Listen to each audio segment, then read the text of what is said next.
ഒരിക്കലും പഞ്ചായത്ത് തെരഞ്ഞെടുപ്പിലെ വോട്ടല്ല നിയമസഭാ തെരഞ്ഞെടുപ്പിലെ വോട്ട്, ആ വോട്ടുമല്ല പാർലമെൻറ്റ് തെരഞ്ഞെടുപ്പിലെ വോട്ട്. ഇത് തമ്മിൽ വ്യത്യാസമുണ്ട്. LDFിനെ സംബന്ധിച്ചിടത്തോളം തിരിച്ചടി ഉണ്ടായി എന്നുള്ള സത്യമാണ്, യാതൊരു സംശയമില്ല. ഈ കേരളം ഭരിക്കുന്ന പിണറായി സർക്കാർ ഒരു സർക്കാരാണ്, സംഘി പോലീസാണ് ഇവിടെ ഉള്ളത് എന്ന് വിശ്വസിച്ച് എന്ന് തെറ്റിദ്ധരിച്ച് വശാവുകയും ചെയ്യുന്ന ഒരു കാഴ്ച നമ്മൾ കാണുന്നുണ്ട്. ഈ LDFിനെ തോൽപ്പിച്ച വോട്ടുകൾ കോൺഗ്രസിൻ്റെ വോട്ടല്ല, BJPയുടെ വോട്ട് പോലുമല്ല. LDFുകാർ തന്നെയാണ് വോട്ട് മാറ്റിയത്, പാർട്ടി സഖാക്കളാണ് വോട്ട് മാറ്റിയത്. LDFിന് ഇനി രക്ഷപ്പെടണമെങ്കിൽ ഒറ്റ മാർഗം പിണറായി വിജയൻ ഒഴിവാക്കുക, പുതിയ ആളുകൾക്ക് സീറ്റ് കൊടുക്കുക. ഈ ലോക്കൽ ബോഡി ഇലക്ഷൻ്റെ റിസൾട്ട് വന്നതിന് ശേഷം എല്ലാ പാർട്ടികളും കണക്ക് കൂട്ടലും കിഴിക്കലും ഗുണിക്കലും ഹരിക്കലും പിന്നെ ചേറ്റലും കൊഴിക്കലും ഒക്കെ നടത്തിക്കൊണ്ടിരിക്കുകയാണ്. എല്ലാ കണക്കൂട്ടലിന് ശേഷം ഞങ്ങളാണ് ജയിച്ചത്, എതിർ പാർട്ടികളാണ് തോറ്റത് എന്ന ഒരു തീരുമാനത്തിൽ, എന്നൊരു ആശ്വാസത്തിൽ അവരെത്തിക്കൊണ്ടിരിക്കുകയാണ്. നമ്മുടെ സന്ദേശം സിനിമയിൽ ശങ്കരാടി അവതരിപ്പിക്കുന്ന കുമാരപിള്ള സാറ് പറഞ്ഞ പോലെ ഈ ജന്മി മുതലാളി പൗരോഹിത്യ കൂട്ടുകെട്ടിൻ്റെ താൽക്കാലികമായൊരു വിജയം മാത്രമാണ് തെരഞ്ഞെടുപ്പ് ഫലത്തിൽ കാണുന്നത്. പാർട്ടിയുടെ അടിത്തറയ്ക്ക് പറയത്തക്ക തകരാറൊന്നും സംഭവിച്ചിട്ടില്ല എന്നും, മോന്തായം വളയുക മാത്രമേ ചെയ്തിട്ടുള്ളൂ. കഴുക്കോലും ഉത്തരവും ഒക്കെ അപകടത്തിലായി, ഓട് മിക്കവാറും എല്ലാം പൊട്ടി, മേൽക്കൂര തകർന്ന് തലയിൽ വീഴാൻ പോവുകയാണ്. എന്നാൽ പോലും തോറ്റത് നമ്മളല്ല, എതിർ പാർട്ടിയാണ്, അല്ലെങ്കിൽ ജനങ്ങൾക്ക് വിവരമില്ലാത്തതുകൊണ്ടാണ് നമുക്ക് വോട്ട് കിട്ടാതെ പോയത് എന്ന രീതിയിലുള്ള താത്വിക അവലോകനങ്ങളുമായിട്ട് ഇവർ മുന്നേറിക്കൊണ്ടിരിക്കുകയാണ്. ഇതിൽ മുന്നിട്ട് നിൽക്കുന്നത് തീർച്ചയായിട്ടും communist party of India Marxist എന്ന് പറഞ്ഞ മഹാസ് പാർട്ടിയും അവരുടെ വർഗ ബഹുജന സംഘടനകളും ഇവർ ചോറ് കൊടുത്ത് വളർത്തുന്ന ചില സാംസ്കാരിക രാഷ്ട്രീയ നിരീക്ഷകരുമൊക്കെയാണ്.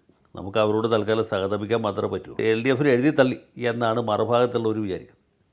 അതും ശരിയായ ഒരു നിരീക്ഷണമല്ല. രാഷ്ട്രീയത്തിൽ അങ്ങനെ ആത്യന്തികമായ ഒരു ജയമില്ല.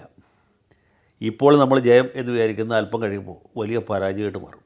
പല ഘടകങ്ങളും പല സാഹചര്യങ്ങളും ജനങ്ങളുടെ വിധി എഴുതിനെ സ്വാധീനിക്കും. ഇത് ജനങ്ങളുടെ വിധി വോട്ടെണ്ണൽ യന്ത്രം പൂർണ്ണമായിട്ട് എണ്ണി ഫലം പുറത്തു വരുമ്പോൾ മാത്രമേ നമ്മൾ ജയിച്ചു എന്ന് പറയാൻ പറ്റുള്ളൂ. ആ ജയം തന്നെ ക്ഷണികമാണ്, എപ്പോഴെങ്കിലും ജയം പരാജയമായിട്ട് മാറാം. ഇപ്പോൾ എൻ്റെ ഓർമ്മയിൽ 1977 111 സീറ്റുമായിട്ട് കേരള നിയമസഭയിൽ തിരിച്ചെത്തിയ മുഖ്യമന്ത്രിയായിട്ട് സത്യപ്രതിജ്ഞ ചെയ്ത K. കരുണാകരൻ്റെ മുഖമാണ് തെളിഞ്ഞു വരുന്നത്. അദ്ദേഹത്തിന് കേവലം ഒരു മാസമാണ് മുഖ്യമന്ത്രിയായിട്ട് ഇരിക്കാൻ പറ്റിയത്. അപ്പോഴേക്ക് രാജൻ കേസിൻ്റെ വിധി വന്നിട്ട് കരുണാകരൻ സാറ് രാജിവെച്ചു കൊണ്ടായിട്ട് വന്നു. അദ്ദേഹത്തെ തുടർന്ന് വന്ന് AK ആൻ്റണിക്ക് കഷ്ടിച്ച് 1.5 കൊല്ലം ഇരിക്കാൻ പറ്റുള്ളൂ. അത് കഴിഞ്ഞ് PK വാസുദേവൻ മുഖ്യമന്ത്രി, അദ്ദേഹത്തിന് ഒരു കൊല്ലം തേക്കാൻ പറ്റിയില്ല. പിന്നീട് CH മുഹമ്മദ് കോയ മുഖ്യമന്ത്രി, അദ്ദേഹത്തിന് വെറും 51 ദിവസമേ കേരളത്തിൻ്റെ മുഖ്യമന്ത്രിയായിട്ട് ഭരണചക്രം തിരിക്കാൻ പറ്റുള്ളൂ. അപ്പോഴത്തേക്കും ആ മന്ത്രിസഭ തകർന്ന് സംസ്ഥാനത്ത് ഇടക്കാല തെരഞ്ഞെടുപ്പുണ്ടായി. അപ്പോൾ ഇത്രയും ക്ഷണഭങ്കുരമാണ് കേരള രാഷ്ട്രീയം. അതുപോലെ തന്നെ 1991 ജില്ലാ കൗൺസിൽ തെരഞ്ഞെടുപ്പ് നടത്തി. 14-ൽ 13 ജില്ലയിലും LDF ഭൂരിപക്ഷം നേടി. അതേ തുടർന്ന് കാലാവധി പൂർത്തിയാക്കാതെ നിയമസഭ പിരിച്ചുവിട്ട് തെരഞ്ഞെടുപ്പ് നടത്തി. സത്യപ്രതിജ്ഞയ്ക്ക് ഇട്ടുകൊണ്ട് പോകാനുള്ള ജുബ്ബ വരെ അച്യുതാനന്ദൻ തയ്പ്പിച്ചു വെച്ചു.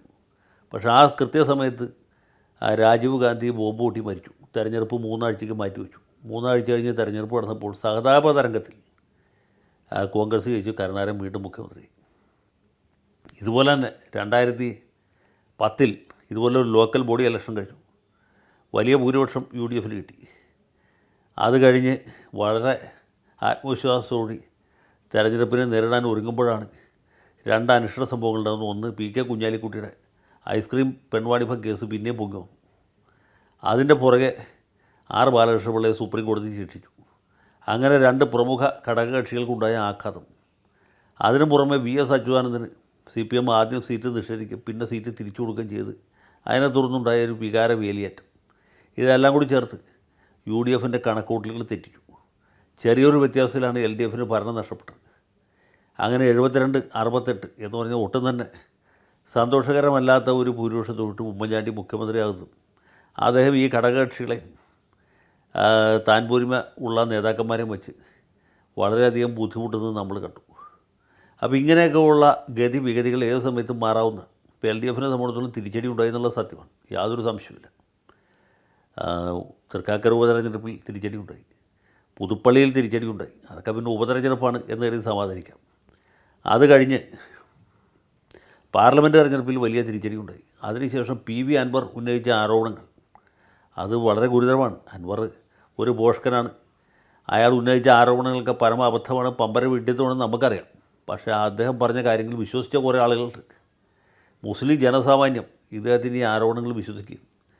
ഈ കേരളം ഭരിക്കുന്ന പിണറായി സർക്കാർ ഒരു സർക്കാരാണ്, സംഘി പോലീസാണ് ഇവിടെ ഉള്ളത് എന്ന് വിശ്വസിച്ച് തെറ്റിദ്ധരിച്ച് വശാവുകയും ചെയ്യുന്ന ഒരു കാഴ്ച നമ്മൾ കാണുന്നുണ്ട്. അതിനുശേഷം അൻവറിൻ്റെ രാജി, നിലമ്പൂരിൽ നടന്ന തെരഞ്ഞെടുപ്പ്, അവിടെ സ്വരാജിനെ മത്സരിപ്പിച്ചിട്ട് പോലും LDFന് ജയിക്കാൻ പറ്റുന്നില്ല. അൻവർ തന്നെ ഒരു റിബലായി മത്സരിച്ചിട്ട് കുറേ അധികം വോട്ട് പിടിച്ചിട്ട് LDFന് ജയിക്കാൻ പറ്റിയില്ല. അതും ഉപതെരഞ്ഞെടുപ്പ് എന്ന് കരുതി സമാധാനിക്കാം. അതിനും പുറമെയാണ് ഇപ്പോൾ ഈ ലോക്കൽ ബോഡി ഇലക്ഷനിലുള്ള തിരിച്ചടി. വലിയ തിരിച്ചടിയാണ്, ഒരു സംശയവുമില്ല. 7 ജില്ലാ പഞ്ചായത്തുകൾ ജയിച്ചു എന്ന് പറയുമ്പോൾ ബ്ലോക്ക് പഞ്ചായത്തുകൾ കൂടുതൽ നഷ്ടപ്പെട്ടത് LDFനാണ്. ഗ്രാമപഞ്ചായത്തുകൾ കൂടുതൽ നഷ്ടപ്പെട്ടു, മുനിസിപ്പാലിറ്റികൾ കൂടുതൽ നഷ്ടപ്പെട്ടു, കോർപ്പറേഷനുകൾ ഒരെണ്ണം ഒഴിച്ച് ബാക്കിയെല്ലാം നഷ്ടപ്പെട്ടു. അപ്പോൾ ഇത്ര വലിയ തിരിച്ചടിയാണ് ഉണ്ടായിട്ടുള്ളത്. ഈ ജയിച്ച കോർപ്പറേഷനിൽ പോലും കേവല ഭൂരിപക്ഷമില്ല. ഇങ്ങനെ കോട്ടകൊത്തളങ്ങളൊക്കെ തകർന്ന് ആകെ വല്ലാത്ത അവസ്ഥയിലാണ് LDF. ഇനി 3 മാസം അല്ലെങ്കിൽ 4 മാസത്തിനകത്ത് സംസ്ഥാന നിയമസഭയിലേക്കുള്ള തിരഞ്ഞെടുപ്പ്. ഇതിനിടയ്ക്ക് ഇതിനെങ്ങനെ മറികടക്കും എന്നുള്ളതാണ് ഒരു ചോദ്യം. അപ്പോൾ അതിന് ചെയ്യാവുന്ന കാര്യങ്ങളൊക്കെ ഉണ്ട്. LDFൻ്റെ സംഘടനാ സംവിധാനം ശക്തമാണ്, CPMൻ്റെ കേഡർ സംവിധാനം ശക്തമാണ്. പക്ഷേ അവിടെ ഒരു പ്രശ്നമുണ്ട്. ഈ LDFന് തോൽപ്പിച്ച വോട്ടുകൾ കോൺഗ്രസിൻ്റെ വോട്ടല്ല, BJPയുടെ വോട്ട് പോലുമല്ല. LDFകാർ തന്നെയാണ് വോട്ട് മാറ്റിച്ചത്. പാർട്ടി സഖാക്കളാണ് വോട്ട് മാറ്റിച്ചത്. പാർട്ടിയുടെ വർഗ ബഹുജന സംഘടനകളിൽ പ്രവർത്തിക്കുന്ന ആളുകൾ തന്നെ ഈ സർക്കാരിൻ്റെ വമ്പിച്ച പരാജയം കണ്ട് മനസ്സ് മടുത്തിട്ട് ശപിച്ചുകൊണ്ടാണ് കോൺഗ്രസിന് അല്ലെങ്കിൽ BJPക്ക് വോട്ട് ചെയ്ത് അവരെ വിജയിപ്പിച്ചത്. അപ്പോൾ ഈ നഷ്ടപ്പെട്ടു പോയ ഒരു വിശ്വാസ്യത വീണ്ടെടുക്കണം. എന്നാൽ മാത്രമേ LDFന് തിരിച്ചുവരവിനെ കുറിച്ച് ചിന്തിക്കാൻ പറ്റുള്ളൂ. അവിടെയാണ് VS അച്യുതാനന്ദൻ അല്ലെങ്കിൽ EK നായനാരുടെ പോലൊരു നേതാവിൻ്റെ പ്രസക്തി, പ്രാധാന്യം. പിണറായി വിജയനെ വച്ചുകൊണ്ട് നിയമസഭാ തെരഞ്ഞെടുപ്പിൽ നേരിട്ട് കഴിഞ്ഞാൽ ഇതിനേക്കാൾ വലിയ പരാജയമായിരിക്കും ഉണ്ടാകാൻ പോകുന്നത്. മനോരമയുടെ കണക്ക് പ്രകാരം ഈ തദ്ദേശ സ്വയംഭരണ സ്ഥാപനങ്ങളിലെ വോട്ടിൻ്റെ കണക്ക് വെച്ച് ഏതാണ്ട് 80 സീറ്റോ മറ്റോ UDFന് ജയിക്കാൻ പറ്റും എന്നാണ് പറഞ്ഞത്. അത് തെറ്റായ കണക്കാണ്. ഈ പഞ്ചായത്ത് തെരഞ്ഞെടുപ്പിലെ വോട്ടല്ല നിയമസഭാ തെരഞ്ഞെടുപ്പിലെ വോട്ട്. പഞ്ചായത്ത് തെരഞ്ഞെടുപ്പിൽ 80 നിയമസഭാ മണ്ഡലങ്ങളിൽ UDFന് ഭൂരിപക്ഷം കിട്ടും എന്ന് പറഞ്ഞാൽ നിയമസഭാ തെരഞ്ഞെടുപ്പിൽ അതേ വോട്ട് അതേ രീതിയിൽ പ്രൊജക്റ്റ് ചെയ്താൽ 80 സീറ്റല്ല കിട്ടുക, അവിടെ ഒന്നും നിൽക്കില്ല. 100 സീറ്റോ 105 സീറ്റോ 110 സീറ്റോ വരെ പോകും. കാരണം ട്രെൻഡാവും, തരംഗമായിട്ട് മാറും. അപ്പോൾ വലിയ തിരിച്ചടി ഉണ്ടാവും. പിന്നെ കോൺഗ്രസ്സുകാർക്ക് എന്താണ് ഒത്തൊരുമ ഇല്ലാത്തതുകൊണ്ടും ഐക്യ ജനാധിപത്യത്തിൽ ഐക്യമില്ല, മുൻ ജനാധിപത്യവും ഇല്ല എന്നുള്ളതുകൊണ്ടും പരസ്പരം കാല് വരും, വേല വയ്ക്കും, കുതികാല് വെട്ടും എന്നുള്ളതുകൊണ്ടും അത് ഈ മനോരമ പറഞ്ഞ 80 സീറ്റോ അതിൽ കുറഞ്ഞ സീറ്റോ ആയിട്ട് പരിമിതപ്പെട്ടാലും അത്ഭുതമില്ല. ഒരിക്കലും പഞ്ചായത്ത് തെരഞ്ഞെടുപ്പിലെ വോട്ടല്ല നിയമസഭാ തെരഞ്ഞെടുപ്പിലെ വോട്ട്, ആ വോട്ടുമല്ല പാർലമെൻറ്റ് തെരഞ്ഞെടുപ്പിലെ വോട്ട്. ഇത് തമ്മിൽ വ്യത്യാസമുണ്ട്. അത് നമ്മുടെ ഈ മാധ്യമപ്രവർത്തകർക്ക് നിരീക്ഷകർക്ക് എത്ര പറഞ്ഞാൽ മനസ്സിലാവുകയില്ല. ഞാനിപ്പോൾ അത് വിശദീകരിച്ച് എൻ്റെ വായിലെ വെള്ളം പറ്റിക്കാൻ താല്പര്യപ്പെടുത്തില്ല. അപ്പോൾ പറഞ്ഞതിൻ്റെ അർത്ഥം ഇത്രേ ഉള്ളൂ. ഇതേ നിലയിൽ പോവുകയാണെങ്കിൽ LDFൻ്റെ പൊടി പോലും ഉണ്ടാകില്ല കണ്ടുപിടിക്കാൻ. 105 സീറ്റ് കൂടുതൽ UDFന് കിട്ടിയാൽ വേറൊരു അവാർഡും കൂടി ഉണ്ട്. 105 എന്ന് പറഞ്ഞാൽ മാജിക്കൽ ഫിഗറാണ്. 105 സീറ്റ് UDFന് കിട്ടിയാൽ രാജ്യസഭയിലേക്ക് പോലും ഒരാളെ അയക്കാൻ പറ്റില്ല. അതാണ് കുഴപ്പം. 35 വോട്ട് വേണം, 36 വോട്ട് കിട്ടിയാലേ ഒരാളെ രാജ്യസഭയിലേക്ക് വിടാൻ പറ്റുള്ളൂ. അപ്പോൾ അതുപോലും കിട്ടാത്ത അവസ്ഥയിലേക്ക് പോകും. ഇത് ഒഴിവാക്കാൻ എന്താണ് മാർഗം? പരാജയപ്പെടുകയാണെങ്കിൽ തന്നെ മാന്യമായ പരാജയം എങ്ങനെ ഉറപ്പുവരുത്താം എന്ന് ചോദിച്ചാൽ പിണറായി വിജയൻ്റെ സ്ഥാനത്ത് വേറൊരു ആളെ നേതാവായിട്ട് കൊണ്ടുവരും. അത് വാസവനായാലും കുഴപ്പമില്ല, രാജീവായാലും കുഴപ്പമില്ല, ഇനി വേറെ ഏതെങ്കിലും ഒരു നേതാവായാലും നമുക്ക് ആർക്കും ആക്ഷേപമില്ല. റിയാസ് ആവരുത് എന്നേ ഉള്ളൂ. റിയാസായാൽ അത് ഇതിനേക്കാൾ മോശപ്പെട്ട രീതിയിലേക്ക് പോകും. കാരണം പിണറായി വിജയൻ്റെ ഒരു പൊളിറ്റിക്കൽ ഹെയർ മാത്രമല്ല, ലീഗൽ ഹെയറും കൂടിയാണ് റിയാസ് എന്നുള്ളതുകൊണ്ടാണ്. റിയാസിനോട് എനിക്ക് പ്രത്യേകിച്ച് വിരോധമായിട്ട് പറഞ്ഞതല്ല. പിണറായി മാറി റിയാസ് വന്നാൽ ഇടത്തെ കാലിലെ പന്ത് വലത്തെ കാലിലേക്കല്ല, ഇടത്തെ കാലിലെ പന്ത് 2 കാലിലേക്കും വന്ന അവസ്ഥ വരും. അപ്പോൾ അതുകൊണ്ട് അത് ഒഴിവാക്കണം. മറ്റൊരു നേതാവ് ആരും ആയിക്കോട്ടെ, X ആയാലും Y ആയാലും Z ആയാലും കുഴപ്പമില്ല.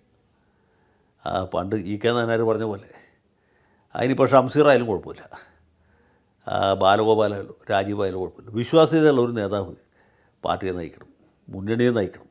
അതോടൊപ്പം തന്നെ ഘടകകക്ഷികൾ തമ്മിലുള്ള ബന്ധം കുറച്ചുകൂടി ഊഷ്മളമാകണം. തെരഞ്ഞെടുപ്പിൽ കൂടുതൽ ചെറുപ്പക്കാർക്ക് സീറ്റ് കൊടുക്കണം. ഈ കണ്ടു മടുത്ത മുഖങ്ങളൊക്കെ മാറ്റണം. ശിവൻകുട്ടിയെ പോലെ, സജി ചെറിയാനെ പോലെ, വീണ ജോർജിനെ പോലെ ഭൂമിക്ക് ഭാരമായി തീർന്ന ആൾക്കാരെ തീർച്ചയായിട്ടും ഒഴിവാക്കണം. ബിന്ദുവിനെ പോലെ, അല്ലെങ്കിൽ മറ്റ് മന്ത്രിമാരും ഒക്കെ ആയിട്ട് ഇതുവരെ ആളുകളെ വെറുപ്പിച്ച് എല്ലാവരെയും ഒഴിവാക്കണം. എന്നിട്ട് പുതിയ ആളുകൾക്ക് സീറ്റ് കൊടുക്കണം, വിശ്വാസ്യതയുള്ള ആളുകൾക്ക് കൊടുക്കണം. ചെറുപ്പക്കാർ മത്സരിച്ചാൽ ജയിക്കാവുന്ന ആളുകൾക്ക് സീറ്റ് കൊടുക്കണം. ജയിക്കിനെ പോലുള്ളവരെ നിർത്തിയിട്ട് കാര്യമില്ല, ആർഷോയെ നിർത്തിയിട്ട് കാര്യമില്ല. കുറച്ചും കൂടി കൊള്ളാവുന്ന ആളുകൾ കണ്ടെത്തി സ്ഥാനാർത്ഥികളാക്കണം. ഒരു കാര്യത്തിൽ ഇവർ ഭാഗ്യവാന്മാരാണ്. കാരണം SFIയിലും DYFIയിലൊക്കെയുള്ള ഒന്നാം തരം നേതാക്കന്മാരുണ്ട്, മിടുക്കന്മാരായിട്ടുള്ള ആൾക്കാരുണ്ട്. അവർ വന്ന് മണ്ഡലം ഇളക്കി മറിച്ച് പ്രചരണം നടത്തി. ഇനി അഥവാ തോറ്റുപോയാലും തോറ്റു, അത്രയേ ഉള്ളൂ. ജയിക്കാനുള്ള സാധ്യത വളരെ കൂടുതലാണ്. 1987 ഇങ്ങനെയാണ് കരുണാകരനെ നായനാർ തോൽപ്പിച്ചത്. അന്ന് കുറേയേറെ ചെറുപ്പക്കാർക്ക് സീറ്റ് കൊടുത്തു. എനിക്കവിടെ CPMൻ്റെ ചരിത്രത്തിൽ ഏറ്റവും അധികം ചെറുപ്പക്കാരെ പരിഗണിച്ചത്, ഏറ്റവും ആദ്യമായിട്ട് പരിഗണിച്ചത് ആ തെരഞ്ഞെടുപ്പിലാണ്. അങ്ങനെയാണ് അവർ ജയിച്ചത്. പിന്നെ സ്ത്രീകൾക്ക് ഒരുപാട് സീറ്റ് കൊടുത്തു.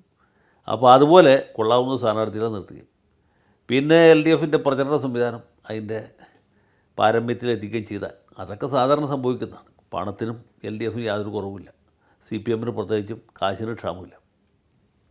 അങ്ങനെ മുന്നോട്ട് പോകണമെങ്കിൽ മാത്രമേ LDFന് നിലനിൽക്കാൻ പറ്റുള്ളൂ. LDF ഇതോടെ തകർന്ന് തരിപ്പണമായി പോകും എന്നൊന്നും ഞാൻ വിചാരിക്കുന്നില്ല. പക്ഷേ LDFന് ഇനി രക്ഷപ്പെടണമെങ്കിൽ ഒറ്റ മാർഗ്ഗമുള്ളൂ: പിണറായി വിജയനെ ഒഴിവാക്കുക, പുതിയ ആളുകൾക്ക് സീറ്റ് കൊടുക്കുക, പരമാവധി ജനങ്ങളോട് തെറ്റ് തിരുത്തി ഞങ്ങൾക്ക് മുന്നോട്ട് പോകാനൊരു അവസരം തരണം എന്ന് അപ്പോളജറ്റിക്കായിട്ട് ആവശ്യപ്പെടുക.